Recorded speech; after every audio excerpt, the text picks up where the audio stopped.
प्यारे दोस्तों, क्या हाल है आपका? उम्मीद है आप सब ठीक होंगे। चलो तो आज की कहानी शुरू करते हैं। मेरा ताल्लुक पेशावर से है। सब लोगों की अपनी कमजोरी होती है। बिल्कुल उसी तरह मेरी कमजोरी भी यूं नहीं थी कि हर खूबसूरत लड़की पर मेरा दिल आ जाता था। जब ही मैं अपनी पढ़ाई के साथ साथ इस मिशन को पूरा करता रहता था, साथ साथ चलाता था। मेरी यूनिवर्सिटी पेशावर में थी।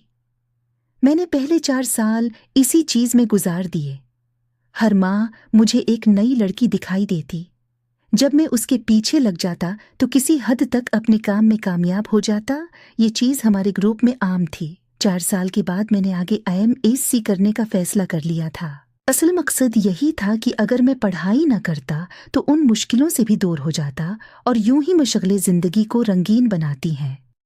इसलिए मैंने आगे की पढ़ाई का फैसला कर लिया था। लेकिन पढ़ाई इतनी मुश्किल थी कि उस काम का वक्त ही नहीं मिलता था।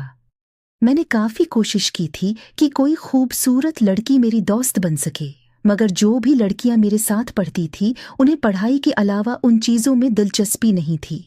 उसी वजह से मेरी जिंदगी बोर होती जा रही थी। अब तो मैं यही चाहता था कि जल्दी से जल्दी मेरी पढ़ाई से जान छूट जाए। हम 2 ही बहन भाई थे। मेरी बहन मुझे से काफी बड़ी थी। वो काफी खूबसूरत थी। इसकी शादी की तैयारियां चल रही थी ताकि उसके बाद मेरा नंबर आस्के में भी बहुत खुश था। मेरी ये खुशी मेरी खाला भी जानती थी। हम दोनों एक दूसरे का दर्द समझ सकते थे, क्योंकि मेरी खाला अभी कन्वारी थी। उनकी अभी तक शादी नहीं हुई थी, लेकिन मैं उनकी काफी इज्जत करता था। वो मुझसे प्यार करती थी। मैंने उनके लिए बहुत से अच्छे रिश्ते तलाश किए थे, लेकिन खाला की किस्मत में शादी लिखी ही नहीं थी।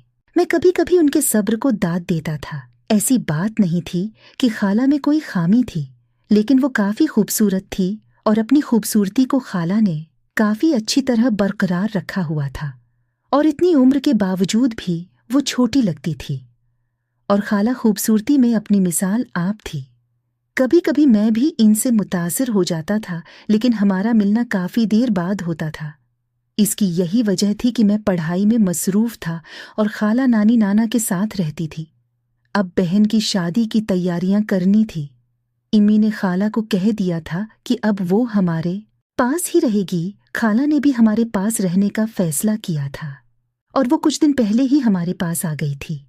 मैं ये बात महसूस करता था कि जब भी खाला बहन की शादी की शॉपिंग करती थी तो उनका चेहरा मुरझा जाता था। वो सोचती थी कि उनका ये दिन कब आएगा। मुझे खाला पर काफी तरस आ रहा था, और दिल में यही सोचता था कि उनकी मुराद जल्द ही पूरी हो जाए। मैंने सोच लिया था कि खाला को बहन की शादी पर खुश रखूंगा, कि इन्हें ये कमी महसूस न हो। इसलिए उन्हें कह दिया था कि ये सब करने के लिए शादी करना। प्यारे दोस्तों, अगर आप इस कहानी का अगला पार्ट देखना चाहते हो तो मेरे चैनल को सब्सक्राइबर कर दें, ताकि आपको पार्ट 2 मिल सके।